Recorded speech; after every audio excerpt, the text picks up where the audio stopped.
Olá, boa tarde, boa noite, bom dia, boa madrugada aí para vocês, tudo bom? Turma de Direito Processual do Trabalho, Processo do Trabalho. Vamos lá, galerinha, começar um plano novo hoje, tá? Aula 16, plano é o 7, a gente tá no plano 7 e nesse plano aqui a gente vai estudar a respeito das audiências, ou seja, como é que acontecem as audiências na Justiça do Trabalho, tá? Os tipos de audiência que a gente tem na Justiça do Trabalho. A gente vai tentar conceituar a prática e assim, um pouco da teoria, né, o que vem disposto na CLT, o que acontece na prática, da experiência prática lá a respeito das audiências.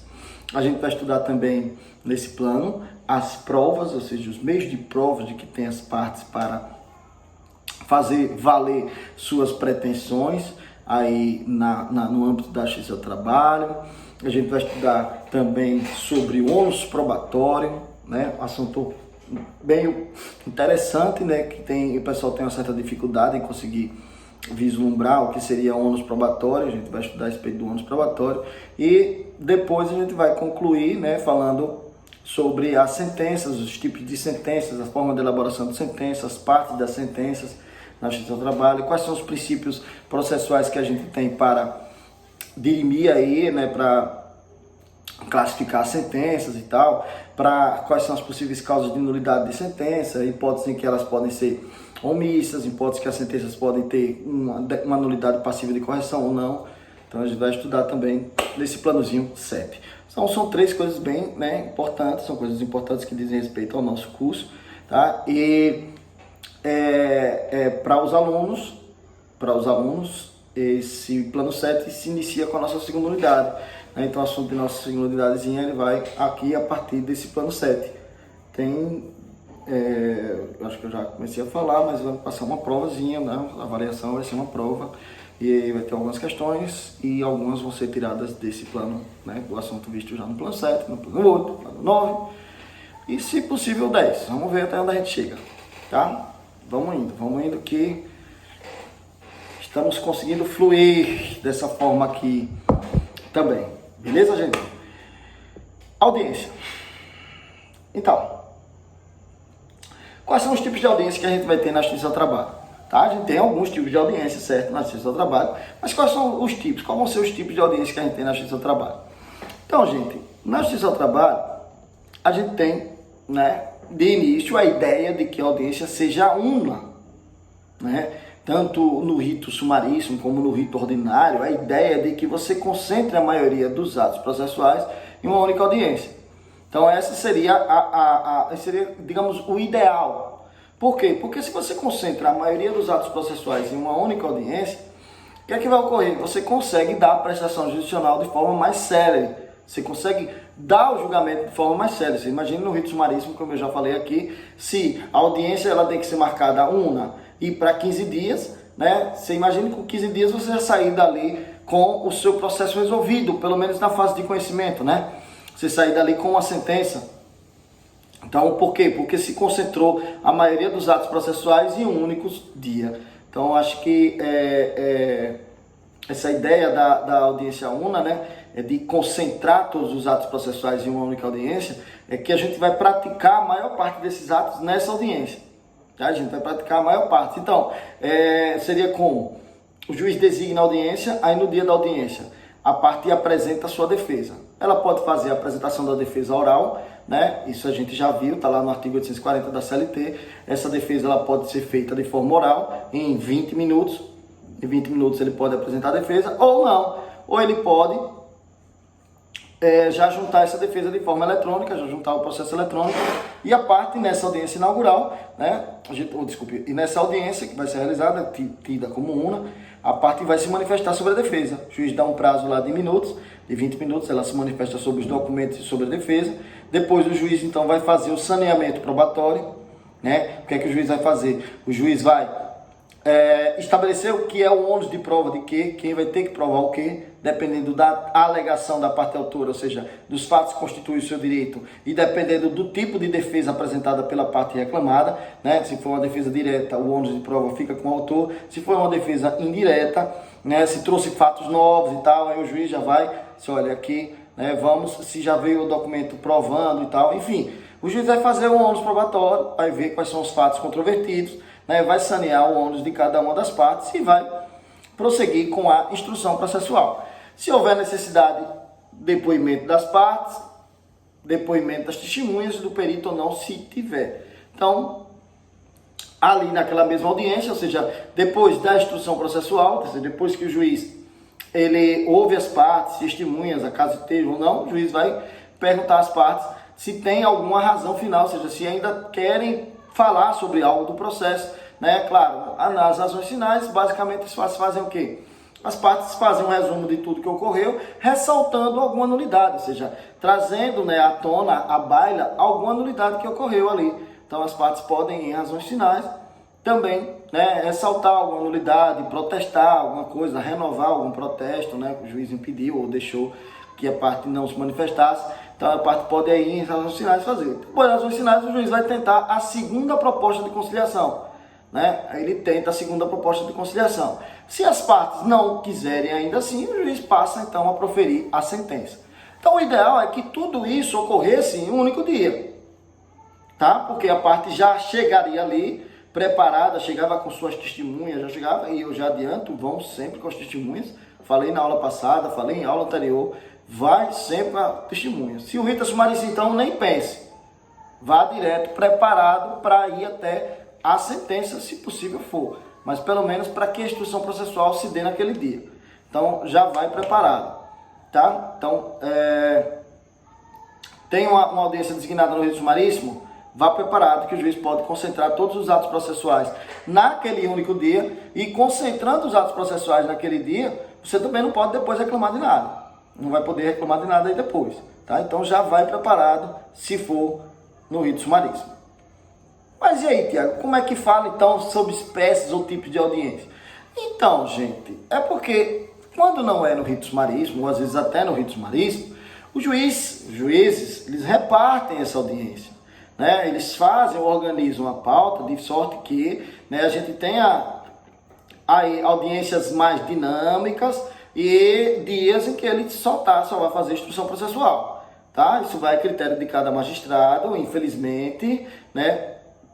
Ele pode fazer isso, ele pode pegar naquele dia, só receber a defesa, fazer a proposta de conciliação e só receber a defesa, se não tiver acordo.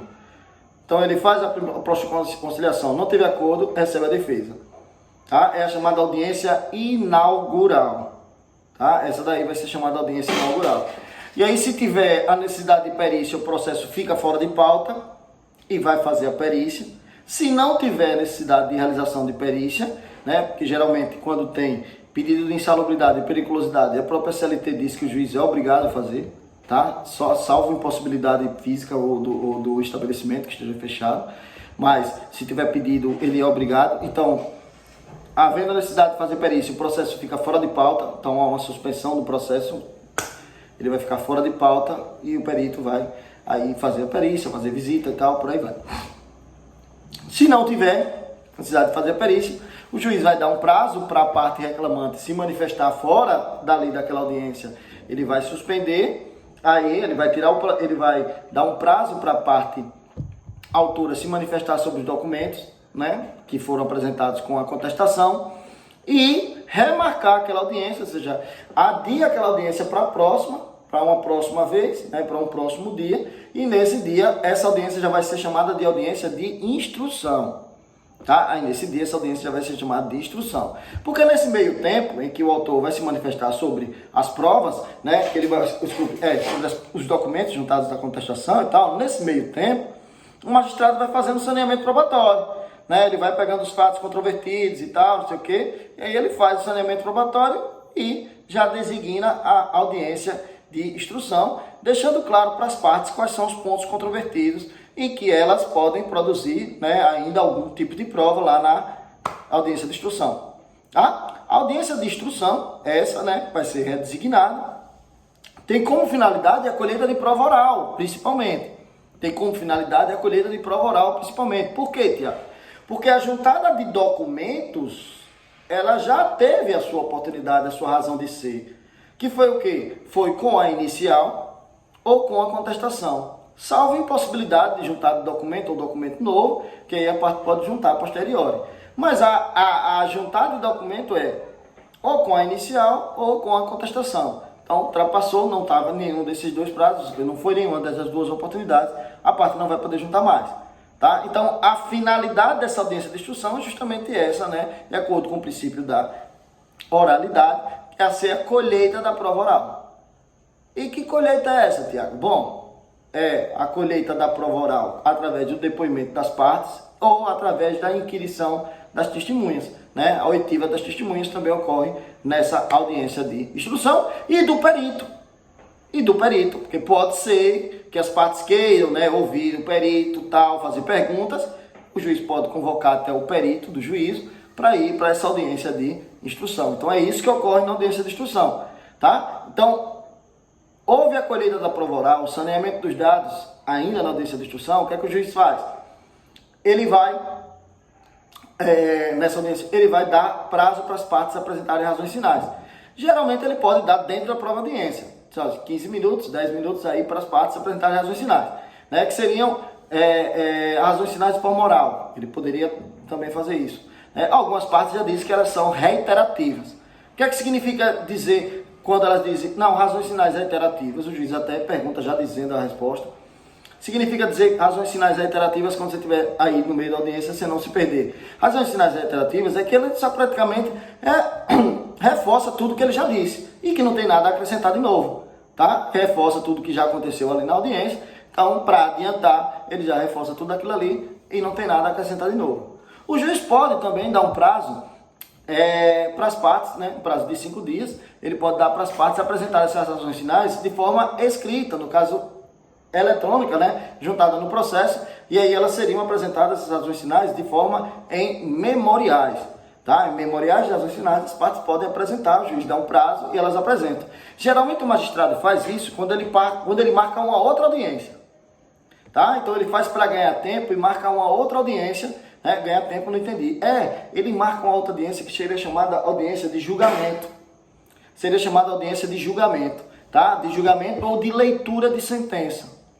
Então vai ser uma audiência onde as partes vão ser notificadas e que naquele dia ela sabe que o juiz vai ler a sentença. A presença das partes para essa audiência não é primordial, tá? A presença das partes para essa audiência de julgamento, não é primordial. Agora, claro, se elas não forem, o juiz já dá por elas citadas, ou seja, elas já sabem, intimadas, né? Elas já estão naquele dia intimadas da sentença. O juiz vai ter um prazo de 48 horas só para juntar no PJE. Aí, no processo judicial eletrônico, ele vai ter o prazo de 48 horas para juntar, certo? Então, é uma chamada audiência de leitura de sentença. É a audiência de julgamento. Então, alguns magistrados fazem isso, fazem para evitar o movimento do processo pela secretaria. Tá? Então, dali mesmo, daquele dia, ele já sabe que as partes estão intimadas da sentença e começa a correr o prazo recursal para o trânsito de julgado do processo. Então, eles acabam fazendo isso. Uns concentram tudo em uma só, outros repartem nessas três, tá? É claro que ele poderia também não marcar essa audiência, ele poderia não marcar e lançar a sentença, como outros fazem, né? Eles fazem o processo depois do prazo de razões finais, fazem o processo concluso e remarcam aí a audiência. Na audiência de instrução, após as razões finais, o magistrado, e antes da conclusão, o magistrado faz a segunda proposta de conciliação. É porque já foi produzida todas as provas, né? Já foi colhida as provas orais e tal. Então o magistrado já sabe mais ou menos, ou seja, ele tem elementos suficientes para tentar convencer as partes a chegar a uma solução conciliatória. Ele tem, se vai fazer ou não, né? Também não é obrigado, né? Porque o magistrado ele só é obrigado a fazer a proposta. Agora, aceitar a homologação, ele não é obrigado. Nem por mandato de segurança se consegue fazer com que o magistrado homologue. Se ele não estiver convencido, desde que fundamente, é claro, a sua decisão, ele não é obrigado a homologar o acordo. Tá? Então, primeira proposta de conciliação ele faz quando abre a audiência inaugural. Segunda proposta de conciliação, ele vai fazer antes da conclusão do processo, ou seja, antes de colocar o processo concluso para sair a sentença. É interessante saber também que no rito sumaríssimo, né, que a audiência deve ser una, o magistrado, por conta disso, né, pelo fato da audiência ser una, não tem essa necessidade desses dois momentos. O artigo da CLT que fala sobre o rito sumaríssimo, 852A e seguintes, ele só fala que o magistrado deve utilizar, né, todos e qualquer meios persuasivos para tentar fazer com que as partes cheguem a uma solução conciliatória. Ou seja, ele não diz o momento, né? Então ele pode fazer a qualquer momento, mas no rito ordinário também ele pode, né? Mesmo que ultrapassados esses dois momentos, são momentos de propositura, ou seja, momentos que o magistrado deve propor, mas ele pode fazer em outras oportunidades, certo? Ele pode fazer aí em outras oportunidades, isso sai até depois do julgamento, né? Depois de sair a sentença, as partes podem, né, sentar e querer fazer um acordo, o magistrado, né, à medida do seu critério, ele pode homologar ou não esse acordo.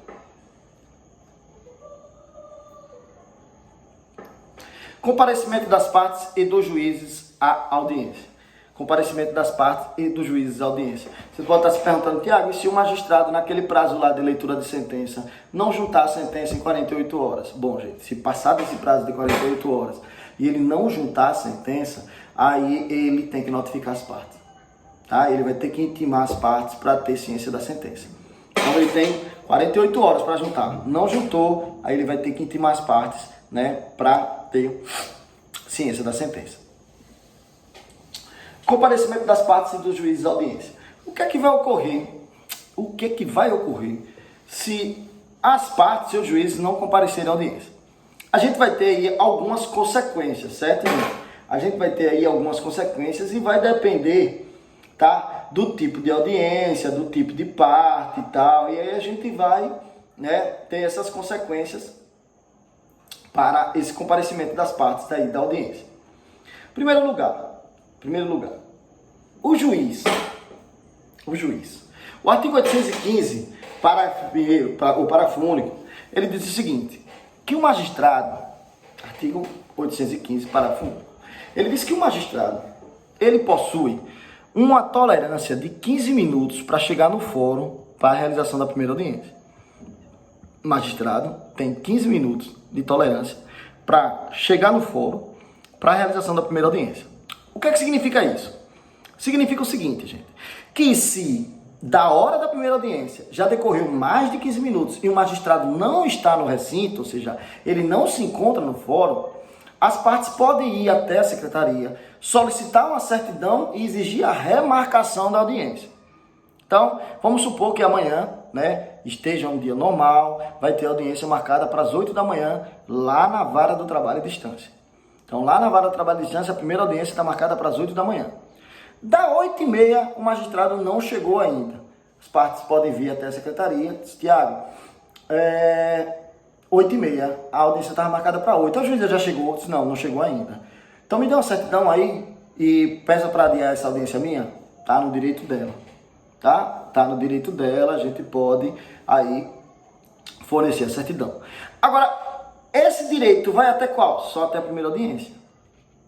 Porque se o juiz está já em uma audiência, mas o atraso passou de 15 minutos para a segunda, para a terceira, para a quarta, eles não podem pedir a certidão. Né? O juiz se encontra no recinto. O juiz se encontra no recinto, ele só está demorando nenhuma audiência. Ultrapassou e entrou pelo horário da outra. Isso aí não é um atraso que justifique a emissão da certidão e a redesignação da audiência. Tá? Esse aí não. Agora, para a primeira audiência e chegada do juiz no recinto, sim. Então, se ele está demorando mais de 15 minutos ali para chegar no fórum e tal, aí a parte pode solicitar a certidão e a redesignação da audiência. Então, existe essa tolerância. E, Tiago, e para as partes, tem tolerância? Tem não?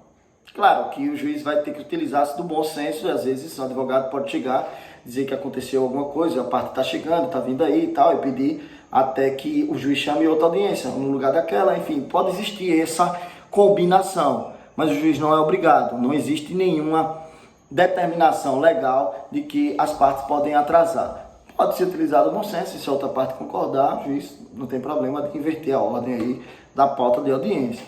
Agora, isso é uma coisa que é mais de forma informal do que por uma determinação legal como é o atraso do magistrado. Tá, beleza. E se as partes não forem para a primeira audiência? e se as partes não forem para a primeira audiência? Qual a consequência que eu vou ter? Então vamos lá. Primeiro, a parte autora. Se a parte autora falta a primeira audiência, a parte autora, a reclamante, não importa se é empregado ou empregador, tá, gente? É reclamante. É a parte que ajuizou a demanda.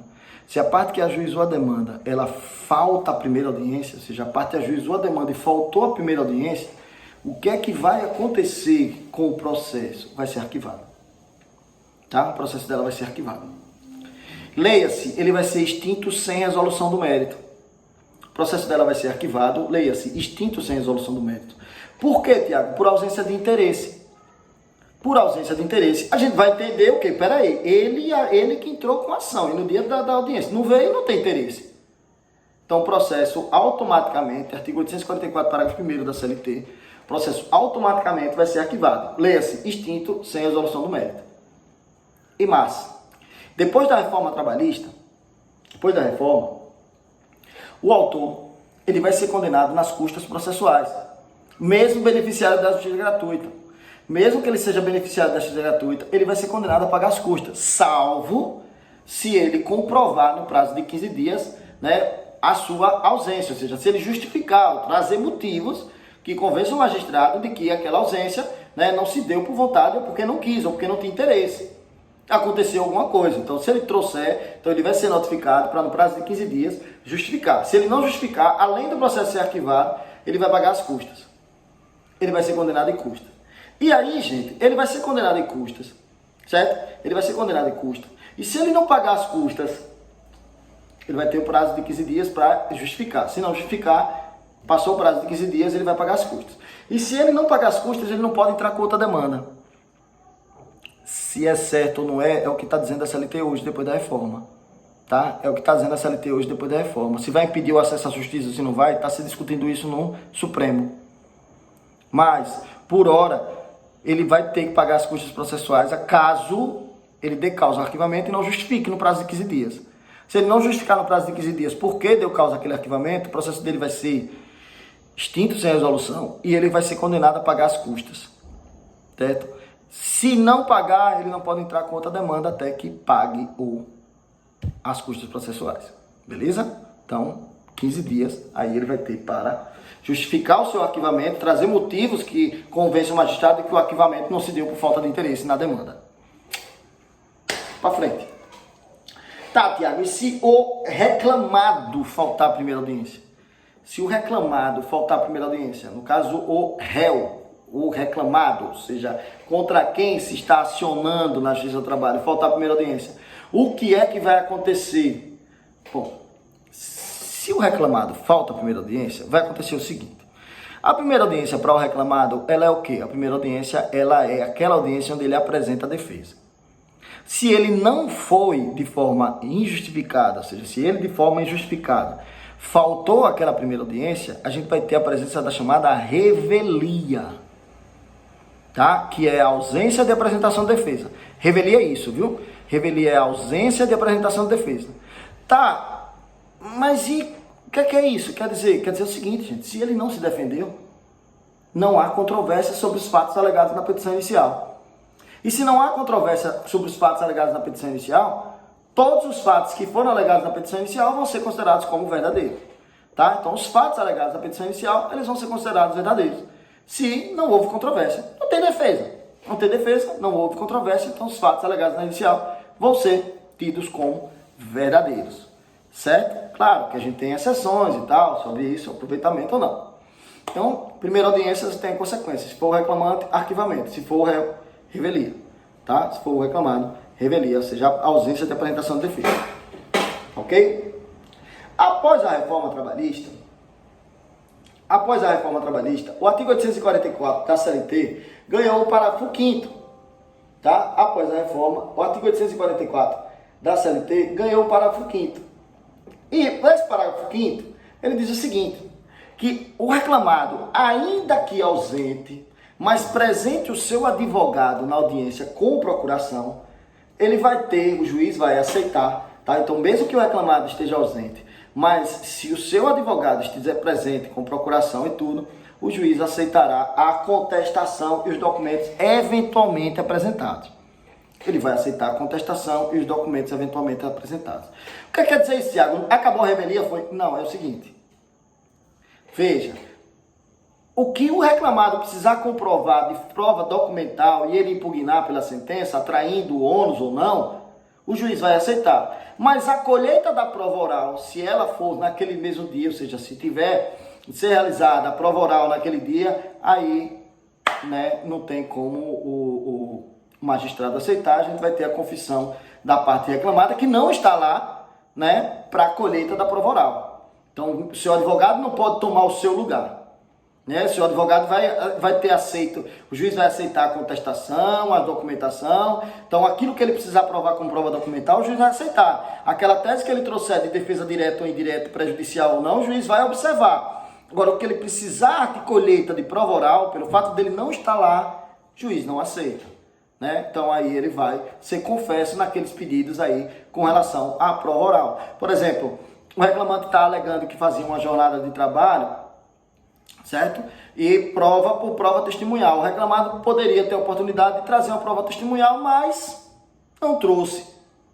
Então, a jornada descrita na petição inicial vai ter validade aí, tá? Ou seja, porque precisaria da colheita de uma prova oral e o magistrado e o reclamado não está presente. Então, é como se fosse uma mitigação dos efeitos da revelia, mas ainda assim vai ocorrer, certo? Pelo menos quanto aos fatos que não estiverem comprovados pela contestação, pelos documentos.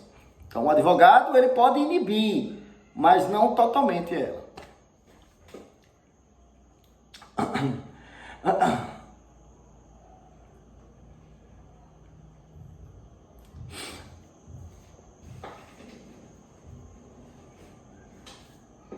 A ausência dos dois, ou do reclamante e do reclamado, a ausência dos dois, do reclamante e reclamado, súmula 74 do TST. A audiência de instrução, Tiago, tem o que como consequência? A ausência do reclamante e do reclamado, a audiência de instrução, ela vai trazer o que como consequência, Tiago? Gente, se houver a ausência do reclamante e reclamado, a audiência de instrução, olha lá, presta atenção, a ausência do reclamante e reclamado, a audiência de instrução, que seria aquela audiência destinada à colheita da prova oral. Se houver a ausência de qualquer deles, aí a gente vai ter a confissão, tá? Aí a gente vai ter confissão contra a matéria de fato. Se eles já provaram lá com os documentos, não vai ter muito prejuízo. Agora, se eles precisavam produzir alguma prova oral, testemunhal ou depoimento de uma das partes da parte contrária ali na audiência de instrução e eles não foram, não importa se os advogados estão, tá? Então, eles vão ser confessos, né? Vão ser declarados confessos. Professor, e se os dois faltarem a primeira audiência, o que é que ocorre? Arquivamento. Primeiro é o arquivamento. É a condição de procedibilidade da ação. O autor não foi, não tem interesse, então você não vai aplicar a revelia. Primeiro é arquivamento. E se os dois faltarem a audiência de instrução, os dois vão ser confessos quanto à matéria de fato. O juiz vai decidir conforme o ônus probatório de cada uma das partes. Tá? Os dois faltaram a audiência de instrução, os dois são confessos contra a matéria de fato. Tem que atentar para isso aí também.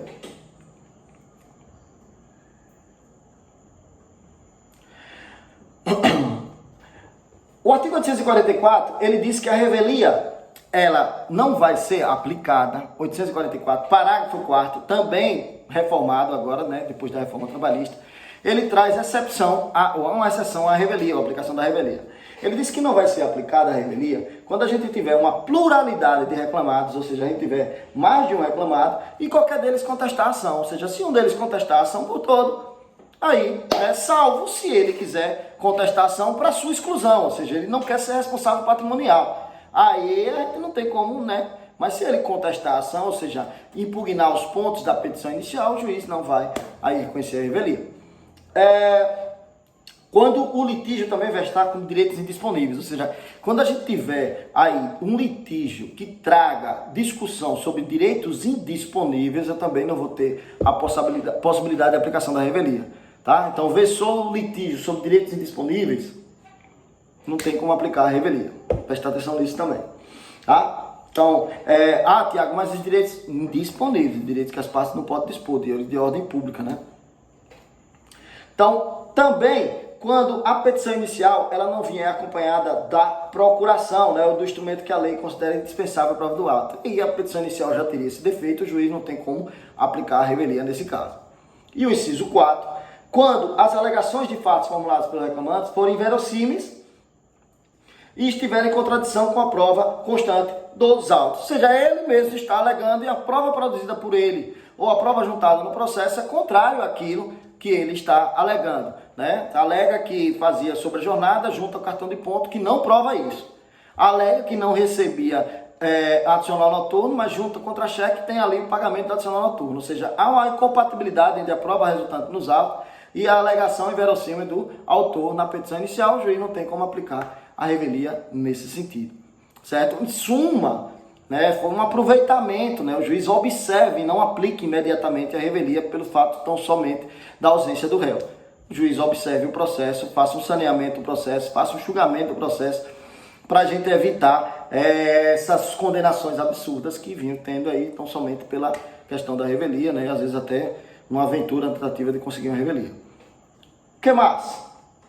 Por hora é só isso, tá, gente? Por hora é só isso. Eu vou falar na próxima aula sobre o comparecimento das testemunhas. A gente começa falando do comparecimento das testemunhas, ausência de testemunhas, quantidade de testemunhas que a gente vai trazer. E depois a gente vai entrar e falar, terminar o fim das audiências, terminar as audiências e entrar para a prova, o assunto prova. Beleza? Valeu. Até.